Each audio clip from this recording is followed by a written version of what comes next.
Graças a Deus, irmãos, estamos dando início a mais uma live nessa noite.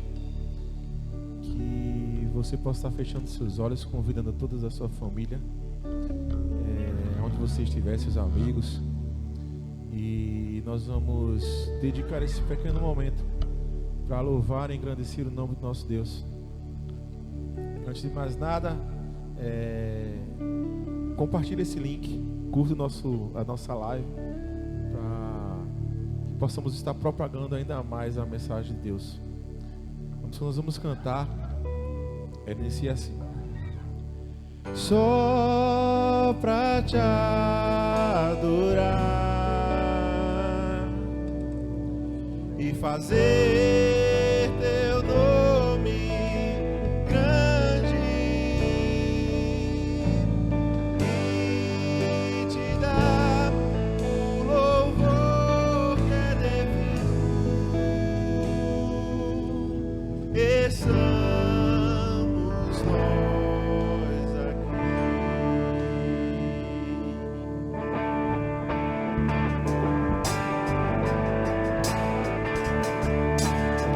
Você possa estar cantando junto com a sua família com alegria, louvando e agradecendo o nome do nosso Deus.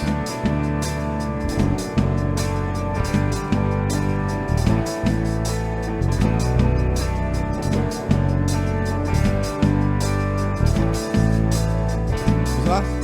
Jesus, em tua presença, reunimos-nos aqui, contemplamos tua face e rendemos-nos a ti. Pois um dia a tua morte trouxe vida a todos nós e nos deu completo acesso ao coração do Pai. Jesus, em tua presença, reunimos-nos aqui, contemplamos tua face e rendemos-nos a ti.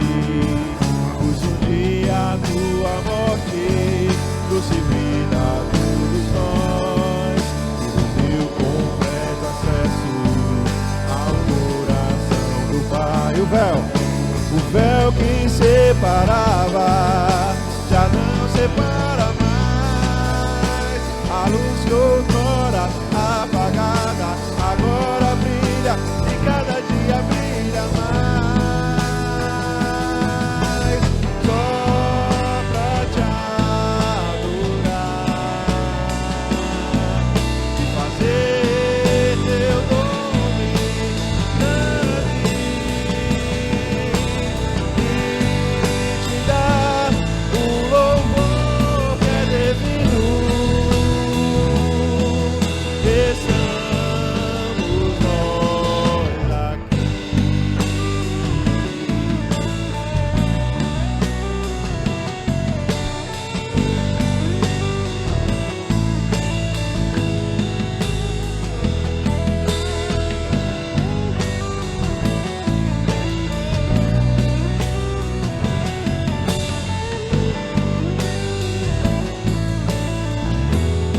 Vamos lá, o véu.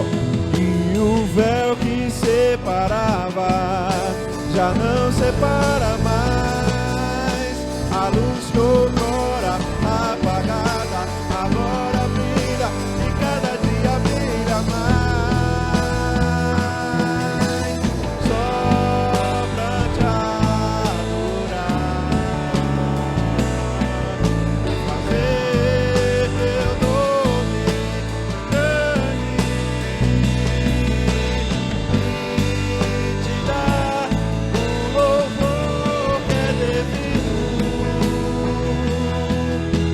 Estamos nós aqui.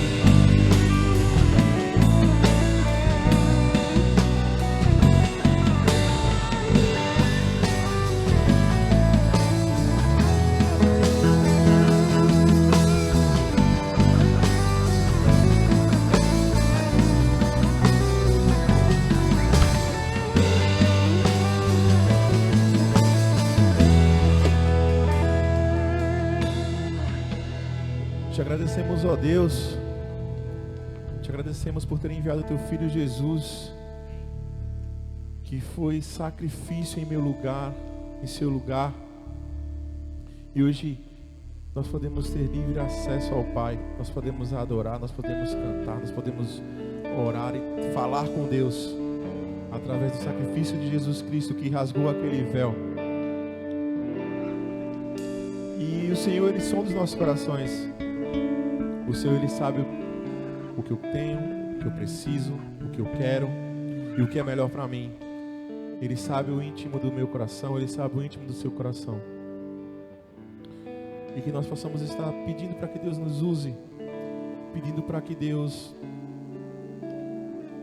nos use como instrumento na sua obra, que nós possamos ser o farol, que nós possamos ser como flecha que acerta o alvo, com os nossos olhos fitados ali em Cristo, e a nossa vida, através do nosso testemunho, ela possa impactar cada pessoa que está do seu lado, cada pessoa que convive com você.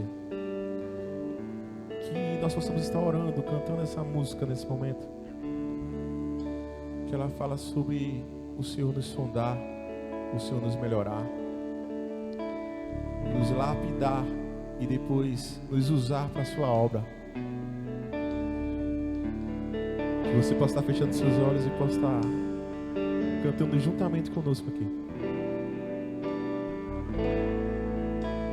Sonda-me, Senhor, e me conhece. Quebranta o meu coração. Transforma-me conforme tua palavra. Enche-me até que em mim se ache só a ti.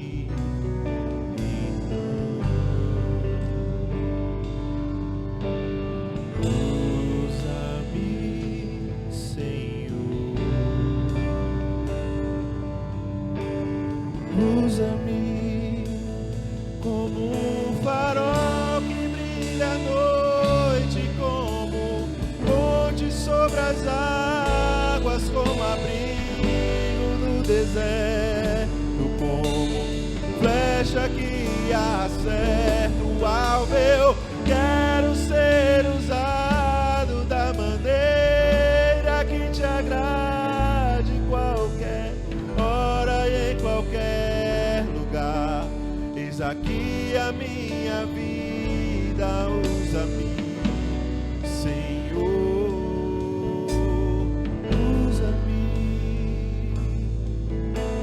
Sonda-me, Senhor, e me conheces.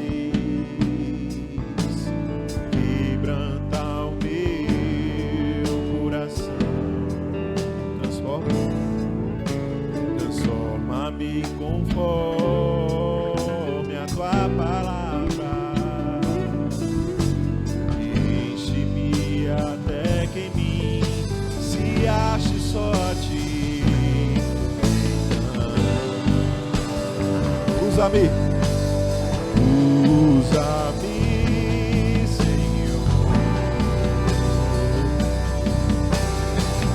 Usa-me como um farol que brilha à noite, como ponte sobre as águas, como abrigo no deserto, como flecha que acerta o alvo. Eu quero ser usado da maneira que te agrada, de qualquer hora e em qualquer lugar. Eis aqui a minha vida, usa-me, Senhor, usa-me. Declare. Sonda-me, quebranta-me, transforma-me, enche-me e usa-me. Sonda-me, sonda-me, quebranta-me, transforma-me, enche-me e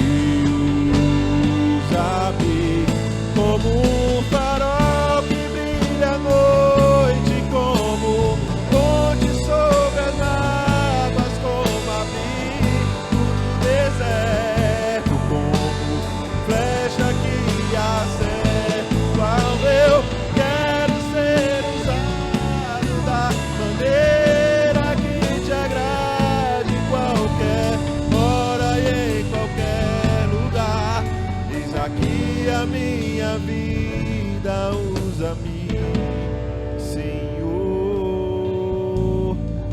usa-me, Senhor.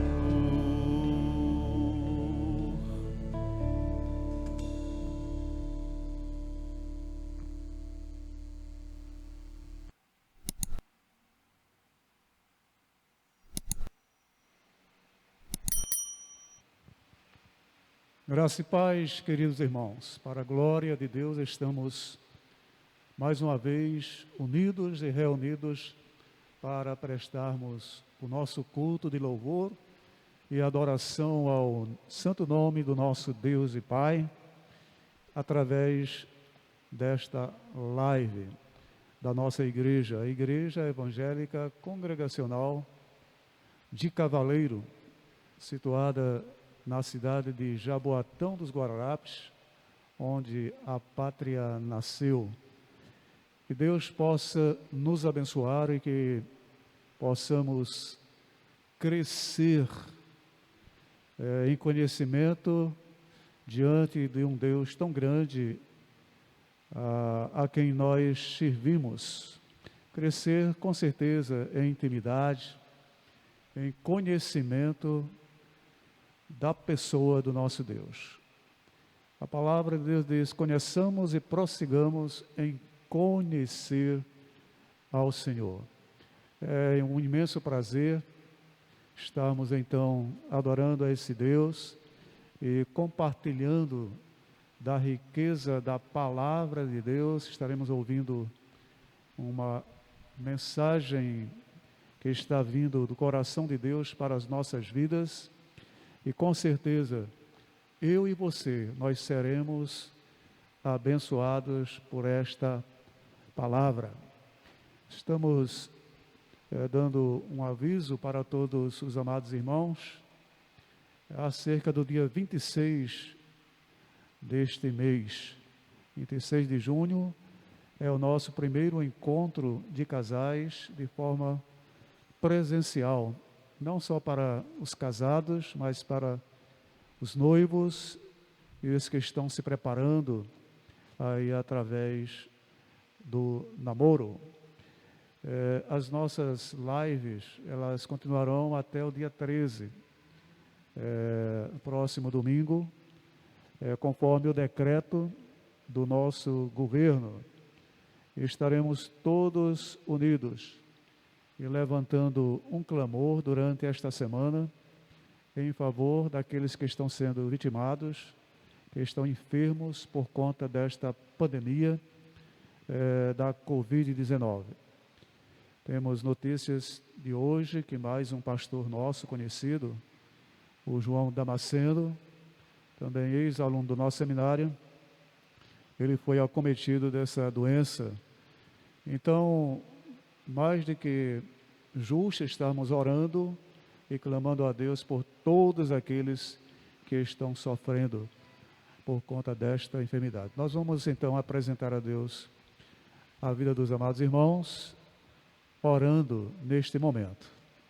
Pai bendito, nós te agradecemos por estarmos tendo esta grande e rica e maravilhosa oportunidade de poder, Senhor, tributar louvores, honras e glórias ao Teu santo nome e também poder Te conhecer um pouco mais através, ó Deus, do conhecimento e da revelação da Tua palavra. Abençoe as partes desta programação, Ministério de Louvor e também o irmão Epitácio, que estará trazendo a rica palavra nesta noite para os nossos corações. Nos dá, Senhor, que possamos sentir, ó Deus, em nossos corações, a atuação do Teu Espírito Santo, nos corrigindo, ó Deus, nos edificando e nos trazendo a revelação da Tua santa e gloriosa palavra. É a nossa oração, que Tu possas abençoar todos os lares, ó, com chuvas de bênçãos, e que onde houver um problema, por mais difícil que seja, o Senhor possa entrar com providência, trazendo a Deus solução para essas dificuldades. Tem misericórdia de nós, Deus, nós somos Teus filhos e clamamos por socorro e por misericórdia neste momento, em nome do Senhor Jesus. Amém.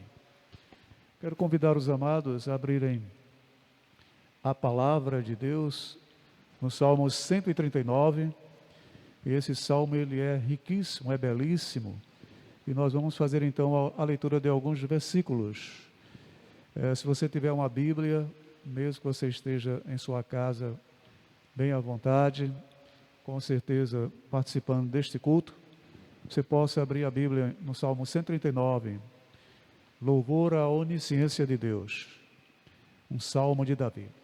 Diz assim: Senhor, tu me sondas e me conheces, sabes quando me sento e quando me levanto, e acompanhas o meu pensamento onde quer que eu esteja.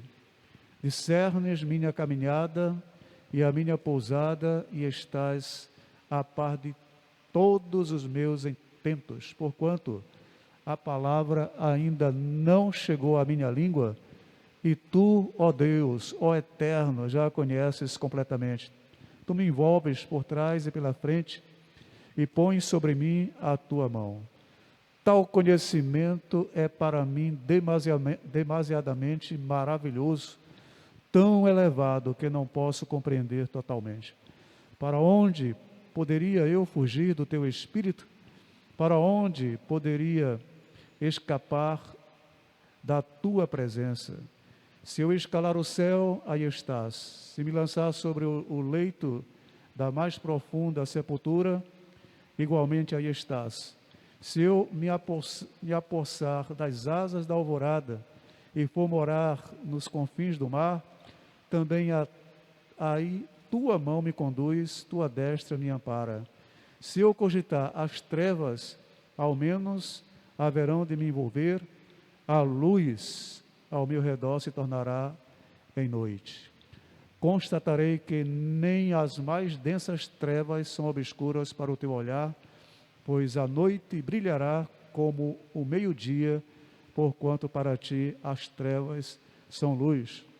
Veja que lindo, tu formastes o íntimo do meu ser e me tecestes no ventre de minha mãe. Graças te dou pela maneira extraordinária como fui criado, pois tu és tremendo e maravilhoso. Sim, a minha alma o sabes muito bem.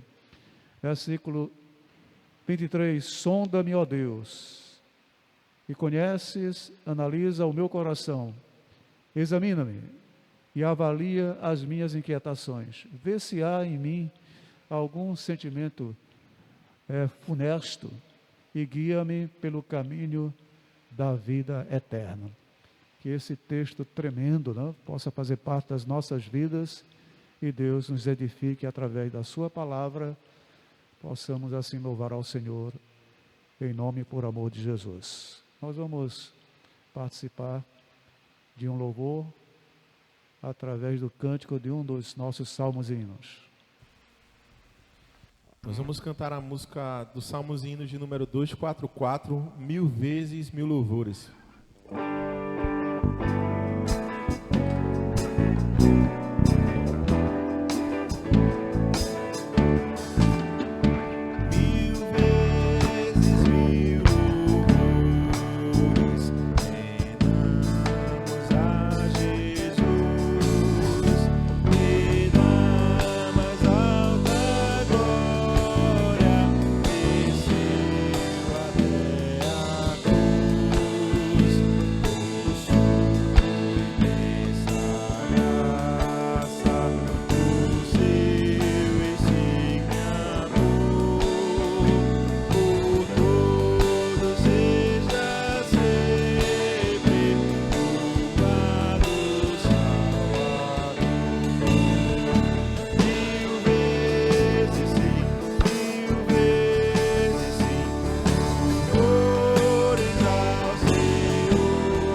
Graças e paz, irmãos.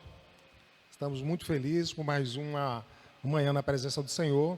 Dessa feita para estudarmos a nossa lição bíblica da Escola Dominical, onde estamos abordando o Antigo Testamento. E hoje nós vamos estar vendo o primeiro e o segundo livro de Samuel, né? Vamos trazer uma síntese a respeito dele, para nós entendermos o que trata esses dois livros, né? E que lições ele trazem para nós, tanto do ponto de vista histórico, como também do ponto de vista espiritual, né? Aquilo que pode edificar a nossa vida e servir de orientação. Para introduzirmos o estudo desse livro, a nossa lição, as lições que nós estudamos, ela por praxe, ela traz um critério, que é o propósito do que nós devemos saber, sentir e agir ao estudar essa lição. Então, estudando 1º e 2º Samuel, o propósito em saber é que nós vamos obter uma visão histórica desse livro, né? O segundo ponto, sentir, o que devemos sentir, que devemos aquietar o nosso coração, porque Deus ele cuida de nós. Isso fica comprovado em várias passagens do livro, onde o Senhor ele é a resposta, ele é a solução. E ao estudar esse livro, nós devemos agir da seguinte maneira, né? A lição ela aponta que nós não devemos julgar as pessoas, vamos entender mais adiante do que se trata, mas estudando o livro a gente vai perceber que existem outras formas que nos orientam a agir, baseado nesse livro, que também são muito válidas, né? Confiar no Senhor, saber que Deus responde à oração, não agir de forma impulsiva, né? E não tomar decisões precipitadas, são algumas das orientações que a gente pode tirar a partir desse livro. Em uma sentença, se nós fôssemos definir Samuel, Deus ele vê além das aparências. Deus vê além das aparências. Um ponto importante nessa introdução que nós podemos entender a respeito do livro de Samuel, do próprio Samuel, que é o autor do livro, é que ele teve aí um tríplice ministério, né? Ele foi profeta, sacerdote e juiz. Nós vamos entender mais adiante o porquê de cada uma dessas funções, né?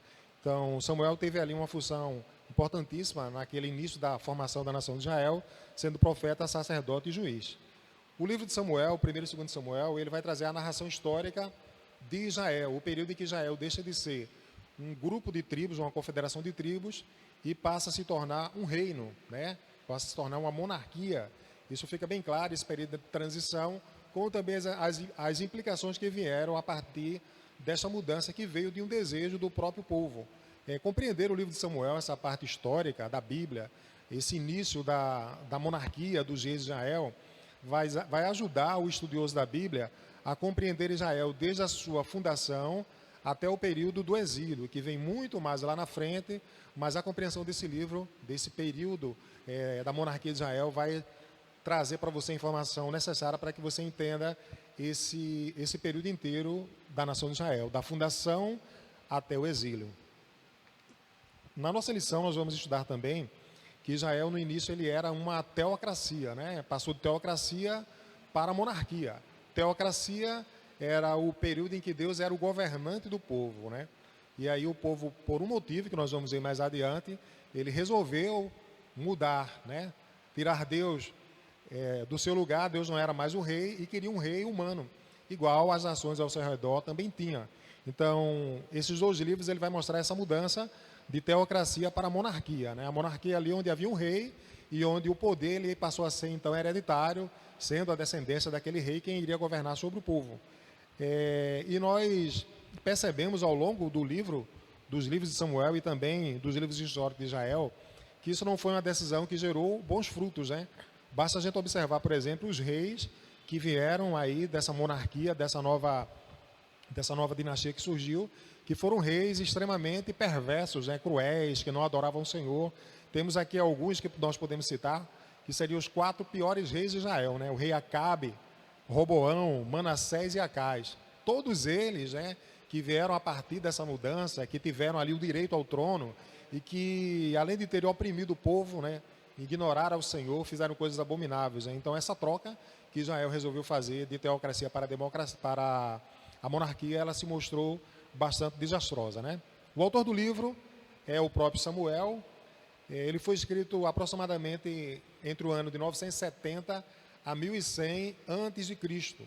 O alvo desses dois livros é mostrar justamente a transição desse período da história de Israel, onde quando ele deixou de ser a teocracia e passou a se tornar uma monarquia. É o alvo que nós encontramos dentro desses dois livros. Temos dois versículos chaves, que é onde se baseia a nossa lição. Um se encontra no primeiro livro e outro no segundo livro. Acompanhe na sua Bíblia aí, 1 Samuel, capítulo 15, versículo 22, o que diz a palavra do Senhor. Samuel, porém, disse: porventura, tem o Senhor tanto prazer em holocaustos e sacrifícios, como em quem obedeça a sua voz? Eis que o obedecer é melhor do que o sacrificar, e o atender do que a gordura de carneiros. E o segundo versículo está lá em 2 Samuel, capítulo 7, versículo 16, quando o Senhor diz o seguinte: a tua casa, se referindo a Davi, a tua casa e o teu reino serão firmados para sempre diante de ti. Teu trono será estabelecido para sempre. Então, os dois textos bases. O primeiro texto, ele se refere a uma desobediência de Saul, na ocasião em que ele, em guerra com os moabitas, ele resolve desobedecer a uma ordem e traz alguns animais, e Samuel repreende dessa maneira, né? Um versículo que até hoje ele traz para a gente uma lição básica: obedecer é melhor do que sacrificar. E o segundo versículo é a promessa feita a Davi, que tem reflexo e sentido profético também no próprio Cristo, que a casa de Davi não faltaria um reino e que esse reino seria para sempre, já fazendo uma referência aí ao reino messiânico. Palavra-chave. Nos dois livros nós vamos encontrar duas palavras-chave que definem em parte a essência do livro. No primeiro livro de Samuel, transição, que é justamente a ênfase na mudança desse regime de governo, do regime teocrático para um regime monárquico. E no segundo livro de Samuel nós vamos encontrar a palavra aliança, período em que Deus ali estabelece com Israel as alianças e começa a cumprir aquilo que ele havia prometido.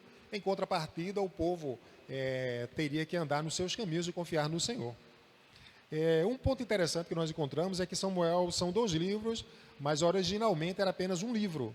Era apenas um livro e depois ele foi destrinchado em dois para efeito de estudo. Por que isso aconteceu? A lição nos traz a informação de que isso aconteceu quando houve a mudança, a tradução do livro do hebraico para o grego, provavelmente na versão da Septuaginta ali, que foi encomendada por Alexandre o Grande da Macedônia. E por que isso aconteceu? Porque o grego ele tem mais palavras.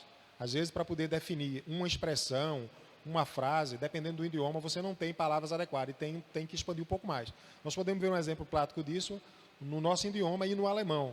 Segundo os estudiosos, a palavra saudade, por exemplo, ela existe apenas no português e no alemão.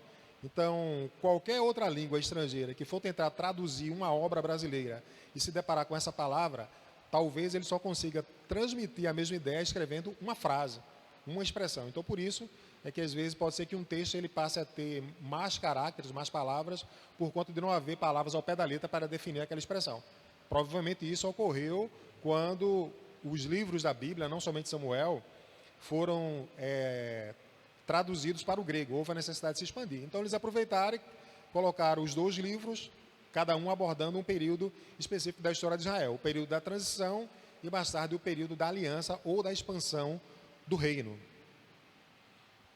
A nossa lição também vai dar um destaque, como não poderia deixar de ser, na questão da oração de Ana, a vida de Ana e a oração que ela fez ali, a partir do segundo versículo do primeiro capítulo de Samuel, quando ela ora ao Senhor. Então, a gente consegue dividir a oração de Ana em dois períodos, em duas etapas. Primeiro, seria a oração de súplica e aflição, quando Ana não tinha filho, quando Penina a ficava importunando a segunda esposa de Elcana, seu esposo, e até o período em que o próprio sacerdote Eli a julga mal, mas ela alcança a misericórdia do Senhor. E a segunda parte, após ela ter Samuel e ter também outros filhos, o teor da sua oração ele muda, passa a ser uma oração de gratidão e louvor a Deus, por Deus ele ter proporcionado a ela aquilo que ela esperava. Então ela exalta ao Senhor, ela adora a Ele, ela reconhece a sua sabedoria e ela cumpre também o seu voto, que era o de consagrar o seu filho nos atos do Senhor.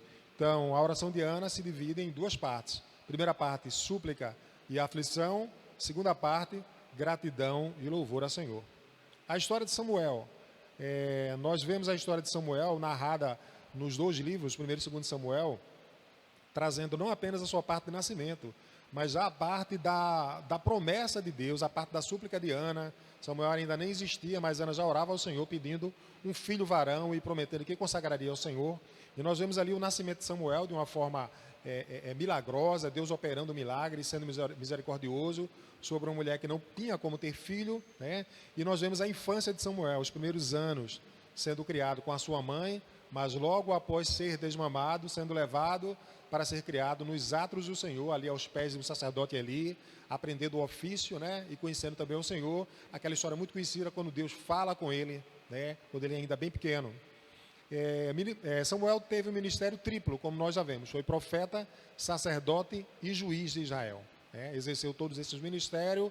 O ministério profético era Deus falando ao homem. O ministério sacerdotal era o homem falando a Deus. E o ministério dos juízes era o ministério que operava nas questões sociais, nas questões do dia a dia da nação, baseado na orientação que provinha desses dois ministérios, do que o homem procurava obter de Deus e também do que Deus direcionava para o homem. Então, isso funcionava, né? A gente vai ver que depois não entra um terceiro ministério, mas entra um quarto ministério, mas entra um quarto poder, porque se Israel era regido pelo ministério de profeta, sacerdote e juiz, mais tarde vai entrar um quarto, que é o governo dos reis. Então, há uma divisão ali de poder, e esse quarto poder que se estabelece, ele vem mostrar que não foi uma decisão muito acertada. Existe uma comparação feita na nossa lição, você pode acompanhar na sua lição, em relação a Samuel e Eli, mostrando que eles têm características bem distintas, né? Enquanto Samuel tinha mais intimidade com o Senhor, Eli já havia perdido já essa conexão. Samuel era zeloso pelas coisas do santuário, Eli já estava um pouco relaxado, era mais velho. Mas eu encontro um ponto em comum entre os dois, a questão da criação dos filhos. Se for estudar a história da paternidade de Samuel e de Eli, há uma semelhança muito grande. Ambos tiveram maus exemplos e ambos os filhos foram desobedientes e cruéis, e ambos os filhos causaram mal à nação de Israel. Então a gente infelizmente vê esse ponto em comum. Samuel tinha uma relação muito mais próxima com Deus e não tinha muita da característica do sacerdócio de Eli em relação a ser relapso, era muito zeloso, mas esse ponto ele é incomum, um aspecto triste na vida desses dois homens, porque ambos os filhos foram desastrosos. No caso de Eli, Hofni e Finés, que eram sacerdotes e praticavam absurdos dentro do templo, e no caso dos filhos de Samuel, nós vamos ver mais adiante, que também exerciam cargos de liderança em Israel e que também praticaram coisas abomináveis ao Senhor e que trouxeram prejuízo para aquela nação. A relação de Samuel com a monarquia, a lição aborda de que ela não foi uma experiência muito boa. Está lá em 1 Samuel, capítulo 8, do 1 ao 4. Nesse ponto aqui você vai ver a narrativa dos dois filhos de Samuel, que eram Joel e Abias. Esses dois filhos, eles assumiram o cargo de juízes da nação e a Bíblia os relata como juízes corruptos. Eles exploravam o povo, procuravam tirar vantagem financeira e isso jogou a nação em um estado de insatisfação e é esse o motivo dos filhos de Samuel praticarem essas crueldades com o povo que fez com que eles desejassem ter um rei. Isso aqui aponta a razão, uma das razões pela qual aquela nação rejeitou a Deus como rei, que foi uma rejeição de fato, e quis um rei humano, né? E o Senhor adverte que seria um rei cruel, mas foi a conduta desses dois filhos de Samuel, o Joel e o Abias, que fez com que aquela nação quisesse ficar parecido com o mundo, tendo um rei físico, um governante físico.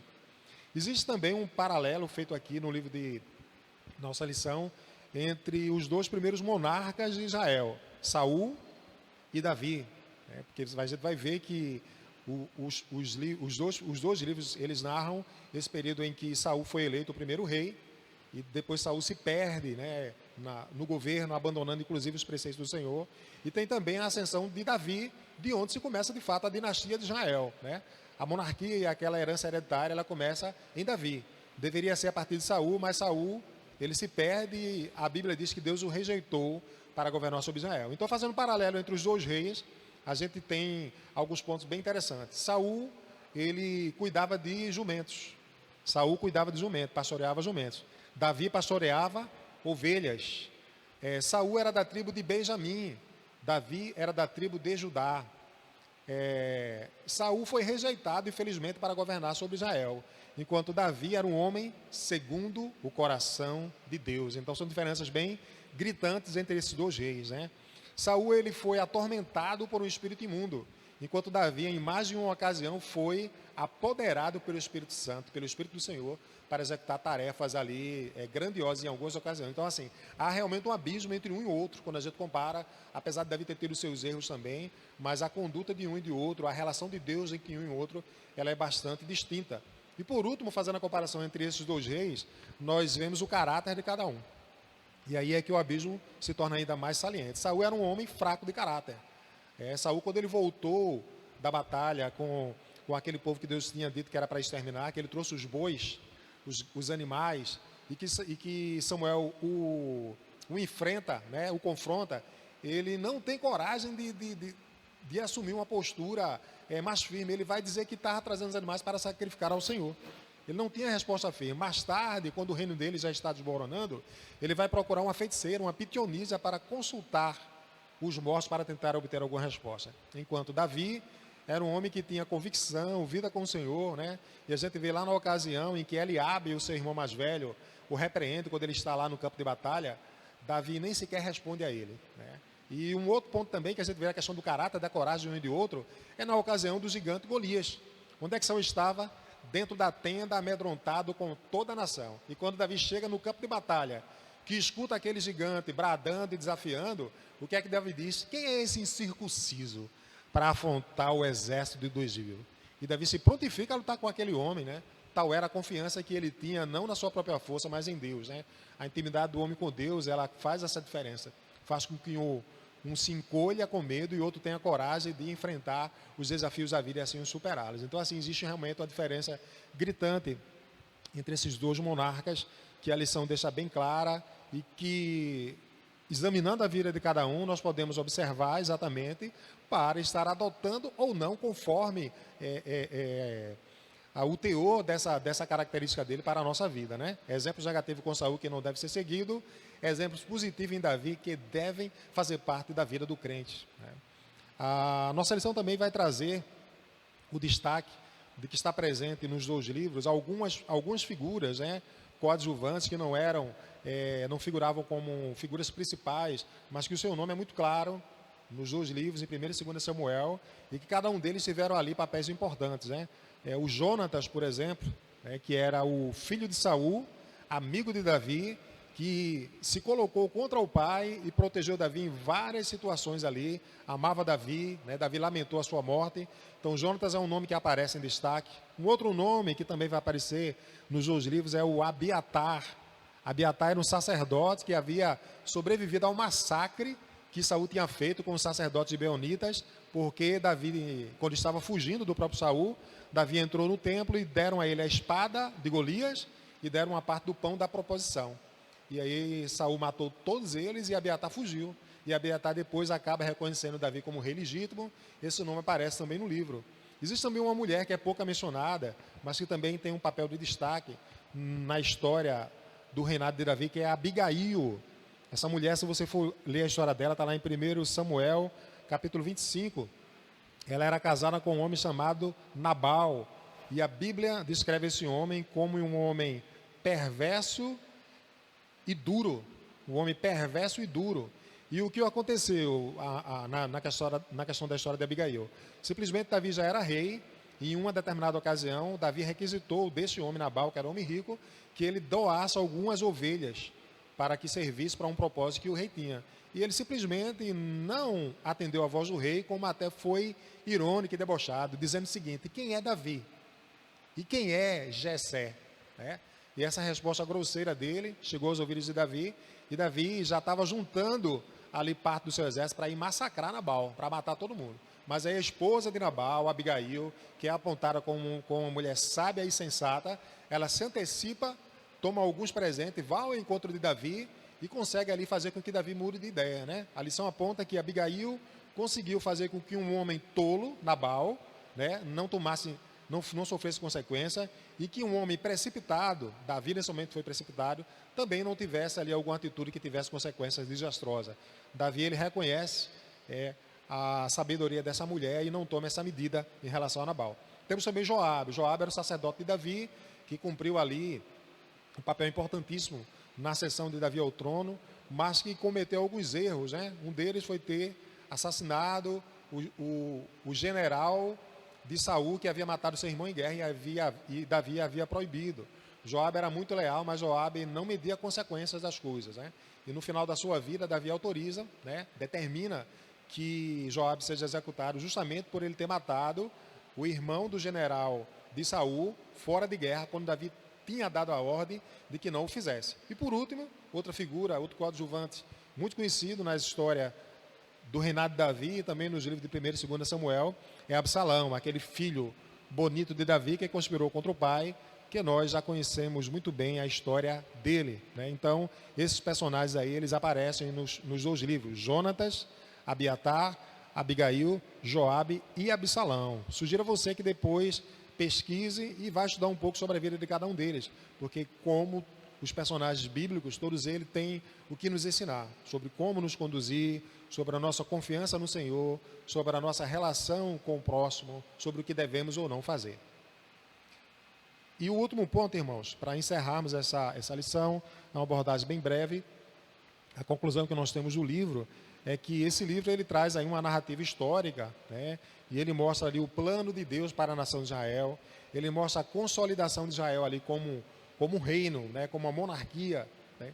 E mostra também a transição do regime teocrático para o regime monárquico. Ele tem orientações de Deus para a vida do povo e para a nossa, tem um cumprimento das promessas que Deus fez, e nós podemos ainda colocar mais alguns pontos aqui para a nossa vida atual, que podemos tomar como base, porque de fato a gente extrai isso do livro de Samuel. Que pontos seriam esses? Deus ouve orações.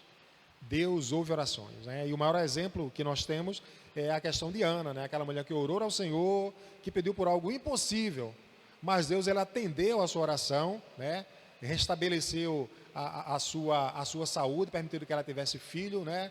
Mudou o seu quadro, né? De vergonha a alegria. Então Deus ele ouve orações, Deus ele muda situações adversas, impossíveis de serem resolvidas, fora da nossa alçada.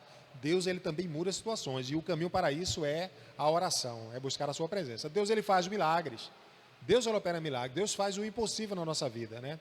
E um outro exemplo que eu consigo tirar dessa lição é que filhos sem limites, eles tendem a cometer coisas erradas na vida. Infelizmente é uma realidade. Nós temos o exemplo de Eli com seus filhos, Hofni e Finés. Temos o exemplo de Samuel com seus filhos, Joel e Abias. Nós podemos extrair também dessa lição.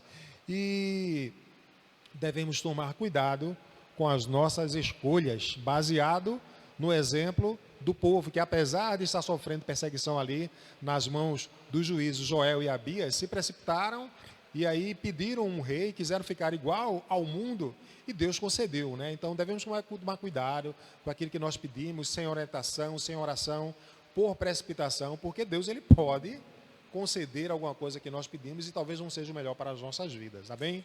Que Deus ele possa nos abençoar, que as lições de Samuel elas possam estar presentes na nossa vida, e que nós venhamos a ter a curiosidade de ler os livros e pesquisar a respeito da história dos reis de Israel nesses primeiros anos da monarquia, entender e aprender que Deus ele está presente, ele governa tudo, e que submeter-se à vontade dele é o melhor que pode nos acontecer.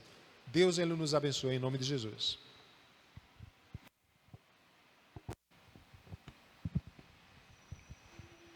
Amém.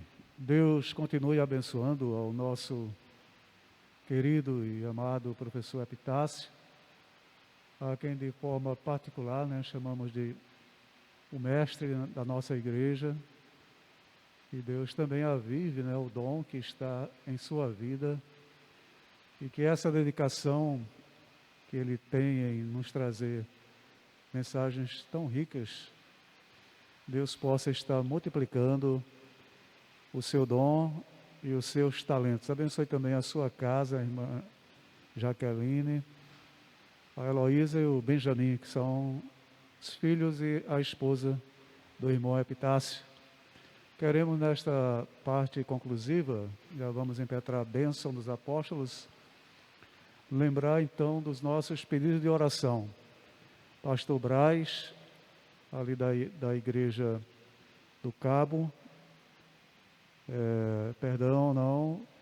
da região do Cabo, mas Pastor Braz Batista, do lote 92, isso mesmo, que está se recuperando de uma enfermidade, o pastor Damasceno, que está acometido com a Covid, em situação grave, a irmã Evelyn Frazão, que veio do estado do Rio, está hospedado na igreja ali em Afogados, para fazer um transplante de medula óssea.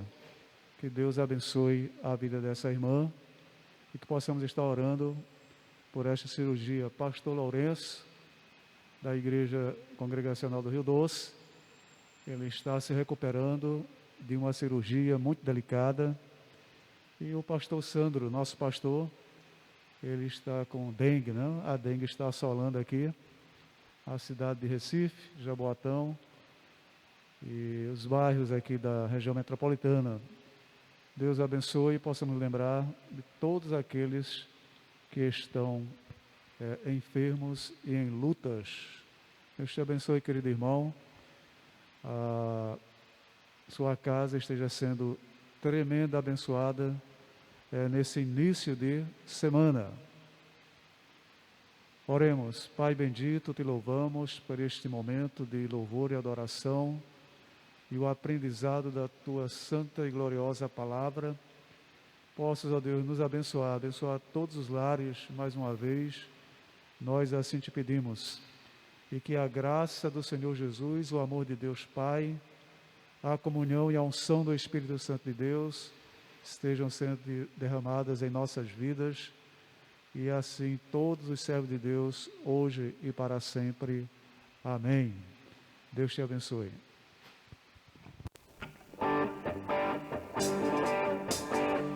Vamos encerrar essa noite. Tudo que nós queremos buscar e buscar e buscar mais e mais de Deus. Que nós queremos ouvir mais a sua voz, que nós queremos viver mais, Deus. Viver mais do que Ele quer para nós. Viver mais uma vida com Cristo.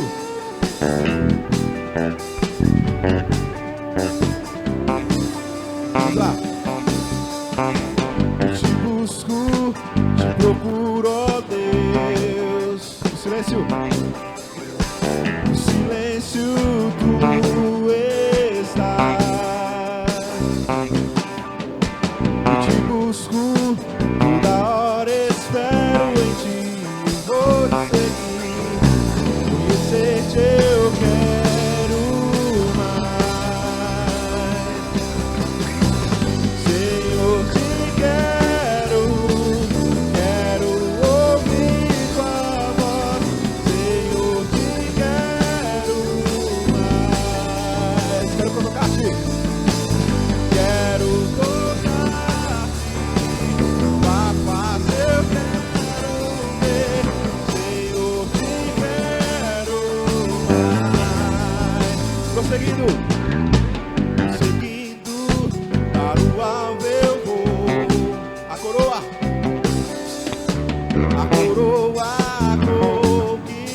conquistar. Vou lutando, nada pode me impedir. Eu vou seguir, conhecer-te eu quero mais. Cara, vai. Senhor, te quero ouvir tua voz. Senhor, te quero mais. Quero tocar-te. Quero tocar-te. Papai, eu quero ver. Senhor, te quero mais. Senhor, te quero. Senhor, te quero ouvir tua voz. Senhor, te quero mais. Quero tocar-te, papai, eu quero ver. Senhor, te quero mais.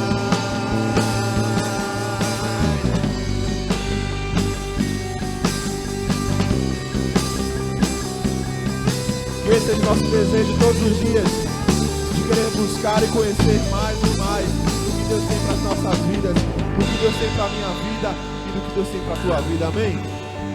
Senhor nos abençoe.